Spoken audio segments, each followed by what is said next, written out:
Well, let's get more insight now into this with the editor of Cult of Mac, Andrea Catherwood. He joins us now live from San Francisco. Thanks so much for joining us here on The Last Word.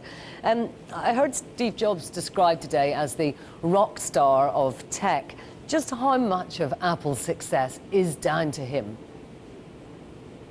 Well, obviously all of it. He's the co-founder of the company, and the company was going to go out of business in the late 90s, and he came back and not just saved it, but turned it into this huge juggernaut that it is now. And then, if we look at how Apple is going to fare without him, how do you see the company going forward without Steve Jobs? Well, I'm pretty optimistic that the company is going to be fine. Definitely in the short term, nothing is going to derail the momentum they have now. The question is, after 2 or 3 years, can they replace that sort of creative magic?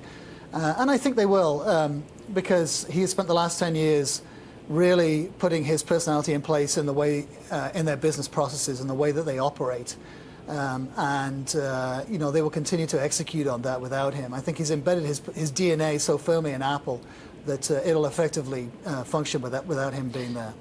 So what you're saying is that after their kind of current product plan, the current products that are in research and development at the moment, even after they've gone through, you still think that you're going to see Steve Jobs' fingerprints all over the company? Yeah, definitely. I think the best example of this is Pixar, his other company, and Pixar and Apple have very similar DNA. When Pixar was turning out one-hit movie every 18 months, Apple was turning out one-hit product every 18 months, and they have very similar processes. Small, tightly knit, creative teams, a very rigorous prototyping process where everything is really put through the ringer before it's replaced, and this commitment to excellence and really perfecting products. And I think that will continue without him. So let's look at Tim Cook. I mean, it's impossible for him to simply replace Jobs with everything that he brought to the company, as you say, the founder, the force, the driving force behind it. But what kind of a job will Tim Cook do? Well, it's an open question, but Tim has been running the company for the last 10 years on a sort of day-to-day basis, and he's been running it when Jobs has been absent due to his medical leave, both in 2008 and more recently. And as you mentioned earlier, the stock price has gone up, and they've managed to bring out these groundbreaking products, the iPad and the iPhone, under Tim Cook's watch.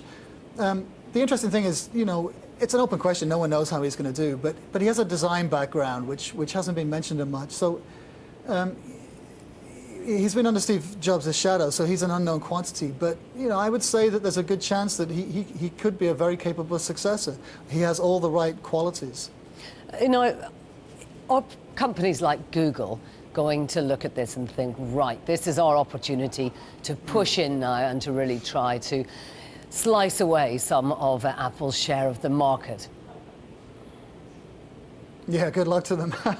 I think Apple is, it's got such momentum with the iPhone 5 coming out this fall, and the iPad 3 in the pipeline.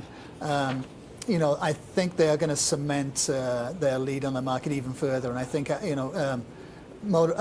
Google, even if it bought Motorola, I mean, we'll see. I think they're going to have a hard time cracking Apple. Okay. With or without Steve Jobs. Lovely. Andrea Catherwood, thank you so much for joining us.